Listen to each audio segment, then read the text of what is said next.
Hospital या करौली से जो शिशु चिकित्सालय है, एक टेलीफोन गया महिला थाने पे, एक 9 साल की नाबालिग बच्ची के साथ कोई दुष्कर्म की घटना हुई है।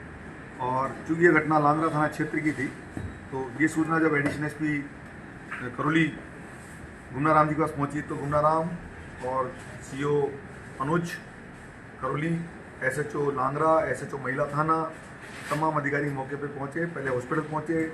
हॉस्पिटल पहुंचने के पश्चात इन्होंने वहाँ बच्ची के परिजनों से बात करने का प्रयास किया, कोशिश की कि आइडेंटिफिकेशन होए जिस व्यक्ति ने ये कृत्य किया है। चूँकि उसमें प्राइमरी स्टेज पे कुछ बताने की स्थिति में थे नहीं, परिवारजन भी, और क्योंकि बालिका भी उसके अंदर बेहोशी की स्थिति में थी। फिर ये तत्काल मौके पे पहुँचे। मौके पे पहुँच के उन्होंने मुझे सूचित किया था कि घटना घटित हुई है। तो सबसे पहले मैं भी फिर हॉस्पिटल पहुँचा। हॉस्पिटल पहुँचने पर हमने 3 टीमें गठित की। एक टीम हमने हरिराम मीना जी के नेतृत्व में गठित की, जो हॉस्पिटल में परिजनों से बातचीत करेगा और उस संदिग्ध का नाम की पहचान उजागर करेंगे। इनको मौके पे पहुंच के आसपास के एरिया को कॉर्डन करने के लिए निर्देश दिए कि कोई भी अपराधी वहां से निकल नहीं पाए, उस गांव में आसपास रहे, और एक एक घर का सर्च अभियान की जाए, संदिग्धों को लाके पूछताछ की जाए। और एक टीम हमने और बनाई जिसमें राजेश जी के नेतृत्व में थी, अनुज जी के नेतृत्व में थी। ये लोग गए और इन्होंने भी साइंटिफिक रूप से तफ्तीश करना शुरू किया। करीब 2:30 बजे के आसपास हॉस्पिटल से और गांव से एक फीडबैक आने लगा कि इस नाम का बच्चा है जो कि नाबालिग है, तो इसको आप दस्तयाब करोगे तो ये कहीं ना कहीं इसके अंदर सूचना मिलेगी। तो उसकी घटनाक्रम इस प्रकार क्या है कि एक दूसरा नाबालिग बच्चा और था।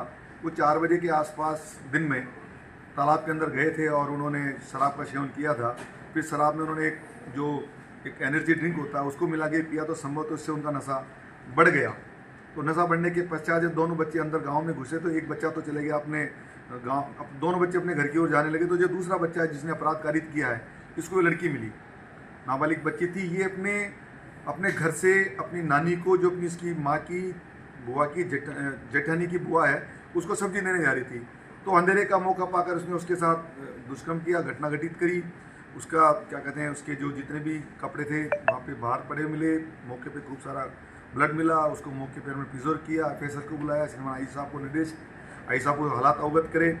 और चूँकि 2:30-3 बजे के आसपास वो नाम उजागर हुआ, तो जो दूसरे बच्चे को हमने रात के अंदर हमें मिल गया, वो क्योंकि जिसने घटना करी थी वो तो हमें मिला नहीं।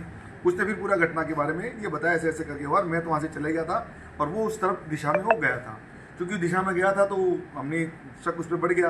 और जब सुबह जब धूप सी खिलने में हल्का सा जब वो फटा, तो इन गुमनाराम जी की टीम ने उसको दस्तयाब किया और उसको उस भीड़, क्योंकि यहाँ भीड़ एरिया है थोड़ा सा, तो वहाँ पे झाड़ियों में कहीं ना कहीं वो छुपा हुआ मिला। उसको फिर लाके और उसको डिटेन किया। डिटेन करने के पश्चात हमने उसको मजिस्ट्रेट के समक्ष प्रस्तुत करके उसको बाल संप्रेषण गृह में भेज दिया। ये घटना